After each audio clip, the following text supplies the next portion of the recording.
welcome to our episode 2 of Moon Diary Moments.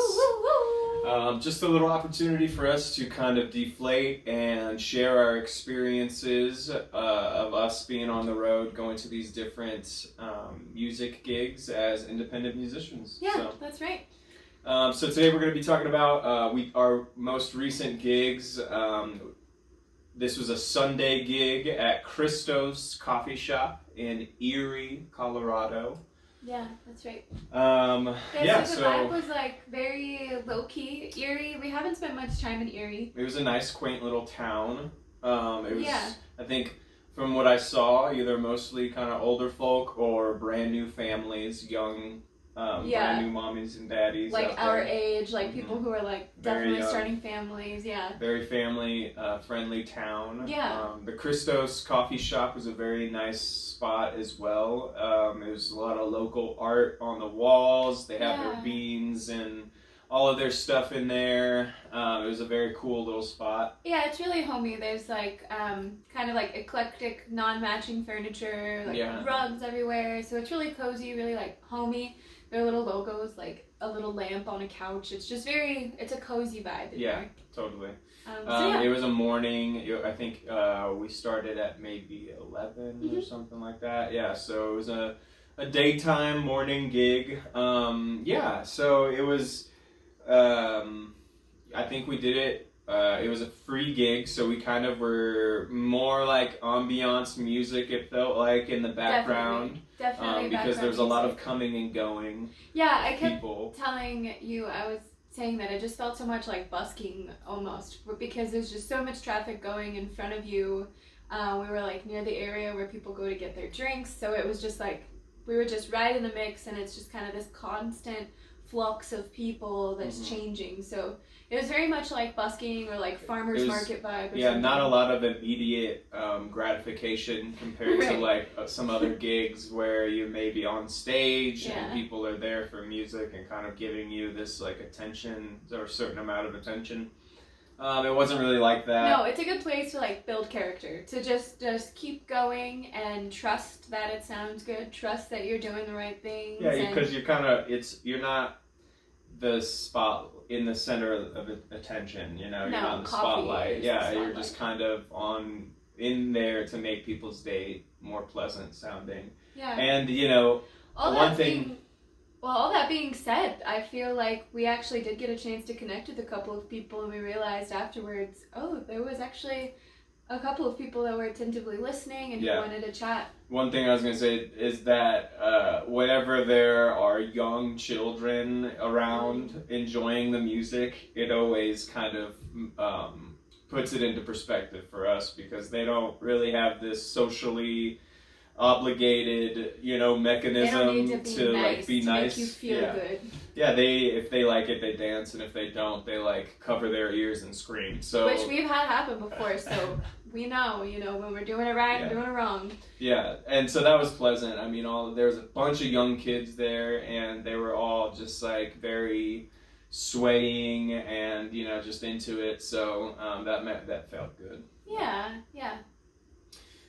So one thing that really stood out was really connecting with this woman who lived in Erie. We chatted with her for maybe about 20 minutes, and she was just so full of love and was just so open to the whole experience, and we felt like it was very divine, that we were kind of all there, same day, same time. The reason, she doesn't rarely, go out and do stuff like this, but she was like compelled to today. She said the reason was to come see you guys, and we always feel really nice when people it feels like we're directly involved in other people's divine intervention, like people are going throughout their day and they're a little confused, or they're just feeling the weight of whatever is going on. It's nice to be in the right moment at the right time for those people, and that was the case for this woman, I think. Yeah, and it was really good for us too, because like we're saying, it was really low-key gig where you're just kind of trusting that you're doing the right things and everything, and it turns out we did get that feedback. We got just this really big moment that we were paid in. It felt like. So totally. it was good, and we'll definitely go back there to Christo's. I think we're gonna be there in May. So. Yeah, we look forward to going back to and maybe catching some of those familiar faces who were enjoying it and expressing that. Yeah.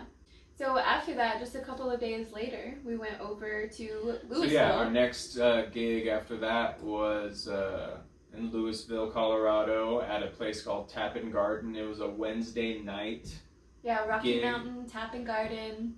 So yeah, it was a self-serve beer tap place. Yeah. With a really fantastic restaurant. Yeah, are we gonna talk about the food right now, because the food was amazing. This is probably like number one food entree situation that we've ever had after. So as independent musicians, part of your payment, 98% of the time, sometimes your only payment is just food. Food and maybe drink. And so we all, as independent musicians, you kind of have to take them up on that any chance you get. Yeah, we didn't do that a lot in our first year of gigging. We kind of were like very because it's a hard time to eat, because you're there to perform right before. So you're either going to get it to go afterwards or show up like 5 hours early and try and cash it in. Which we did once. We're like, this is not the way. It's just a weird move, But yeah, it was amazing. Yeah. So the people, put in our order like as soon as we got done playing. So we played a 2.5 hour set for these this restaurant area, and then as soon as we got off, the wait staff was very they were like on it. They were like, here, eat. They were like, yeah, let's get you some food before the kitchen closes, and so we were very grateful for that. Yeah, the staff was very nice. But the place itself, I mean, it was really nice. It definitely seems like a newer establishment. Everything's very like modern and nice and like clean and new.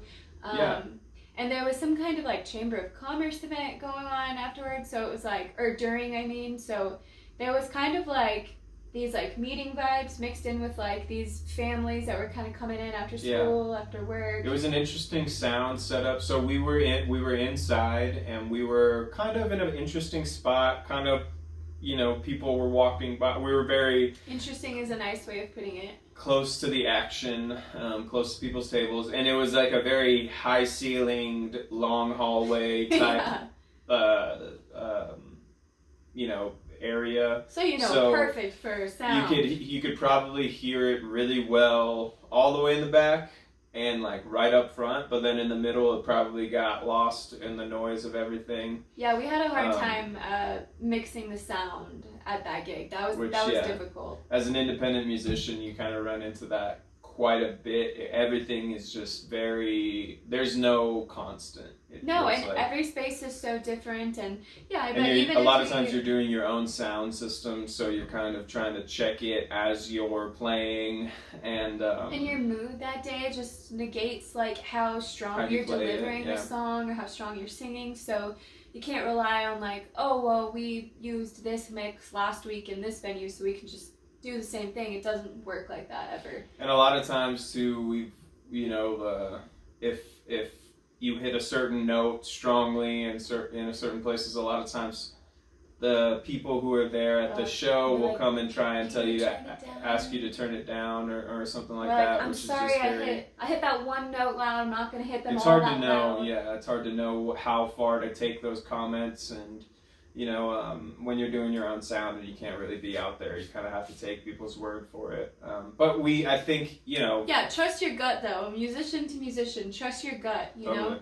We try to record a lot of our sets, and we've noticed a couple of times when people will come over and be like, hey, can you turn it down a little bit? And of course we're like, yeah, absolutely. We don't want to be obnoxious or anything, so we'll turn it down.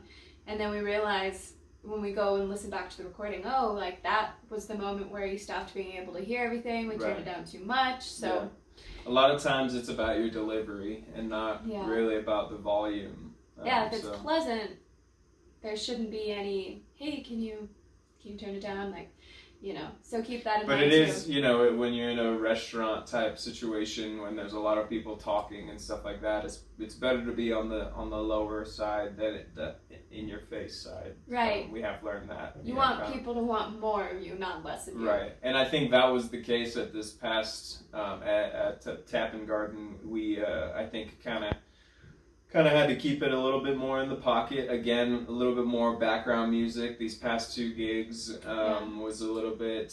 It was a little bit not a challenge, but just an adjustment of just to keep it in the pocket. Play some nice, pleasant songs that's not too in your face. And I think that it went well. At least the feedback from the owner was very positive. They said expressions of gratitude and said that we were perfect for the night. Again, with the Chamber of Commerce event, there was probably about 50 to 60 people there. So it was a good event, I think. Yeah, overall, we've had a really good month of March. We've had multiple gigs where, kind of like you're saying, we've had to just go with the flow, adjust, adapt to the new situations and environments. Adjust our expectations. Yeah, adjust the sound that you're putting out, adjust the songs that you're playing sometimes, and just being really flexible, really go with the flow. And I think that it's been a success so far. Yeah, I mean, we've gotten paid in moments. Yeah. Is how we like to put it. Several, at each of these gigs, that we feel like, and we're phrasing that we're more background music. At each of these gigs, we've had people come up to us and express how they really have been listening to our songs and, appreciated, that space that it took them to. And, just kind of showing us that it's never no one is listening. Yeah. That's never the case. And, right. And even, on a spiritual level, we try and always remember that, we're never alone. We're never playing to no one. Yeah. There's always someone or something listening to the creations that you're putting out there. But, even in the physical realm, we've been able to be reminded, hey, you're not alone. People are listening, and it is moving. It is doing something, and it feels like it's still meaningful for us. Yeah, I'd say that has been the theme of this month of March for us, is that, be careful because someone is listening. Yeah, that's right. So be careful what you say and how you say it. So, we've been very thankful for all of these gigs. Thank you for everybody if you're watching this right now and you've come out to see us. We appreciate that very much, and we appreciate connecting with you. Yeah, it's our favorite thing in the world to do. So. Absolutely. Our next show that we'll be playing will be tonight. Black and Blues. Who knows when this will come Loveland, out. Colorado. We're happy to see you all there and to meet you back here to talk about it afterwards. Last day of March, absolutely. Yeah, big deal. We're moving into different season here. Yep. But tonight we're going to Black and Blues in Loveland, Colorado, and we'll be playing with John Brewster, so we're super excited. Absolutely. And we'll be back here to talk about it. All right, we'll see you there and here later. Bye, guys.